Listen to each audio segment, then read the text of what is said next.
माझ्या आईने मला लहानपणी ही ज्ञानकमळाची रांगोळी काढायला शिकवलं होतं. लहानपणी मला ती काढायला खूप कठीण वाटायची, पण हळूहळू प्रॅक्टिसने आता ती सोपी वाटते. या रांगोळीबाबतच्या श्रद्धा, अंधश्रद्धा किंवा याचा शोध कोणी लावला याबद्दल मला विशेष काही माहिती नाही, पण हा गणिती संरचनेचा एक उत्तम नमुना आहे एवढं मात्र नक्की. चला तर मग ही रांगोळी काढायला आज आपण शिकूया. बॅकग्राऊंडसाठी मी इंद्रधनुष्याचे 7 रंग उलट्या क्रमाने वापरत आहे. या रंगसंगतीचा परिणाम म्हणजे आपली आकाशगंगा आणि त्यात ते ज्ञानकमळ अशी माझी संकल्पना आहे.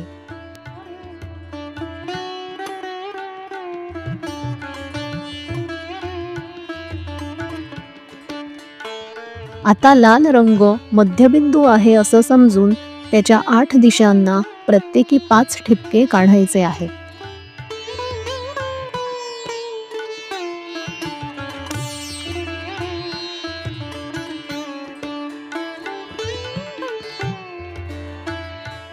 आणि आता लक्षपूर्वक बघा, प्रत्येक रांगेतील किंवा प्रत्येक दिशेने एक ठिपका याप्रमाणे 1, 3, 5, 2, 4 आणि पुन्हा 1 अशा क्रमाने हे ठिपके आपल्याला जोडायचे आहे.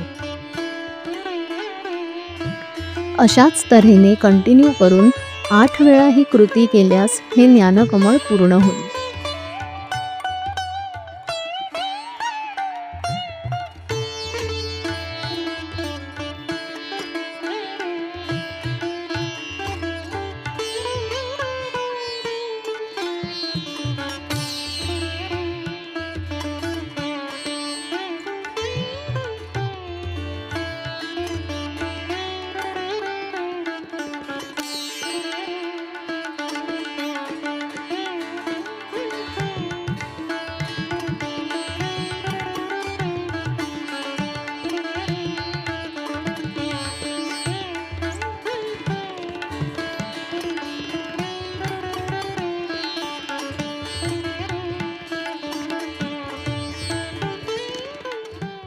हे ज्ञानकमळ काढताना संपूर्ण लक्ष हे ठिपके जोडण्यात आपल्याला द्यावं लागतं.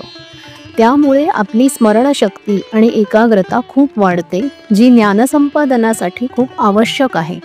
म्हणूनच याला ज्ञानकमळ म्हणत असावीत असं मला वाटतं.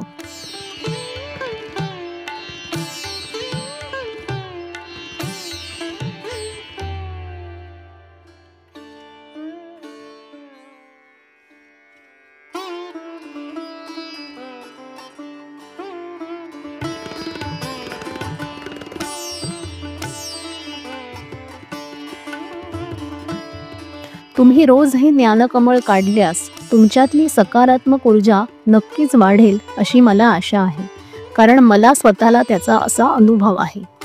अशी ही अद्भुत गणिती संरचना असलेली रांगोळी एकदा नक्की काढून पहा आणि तुमचे अनुभव मला कमेंट्समध्ये कळवा. धन्यवाद.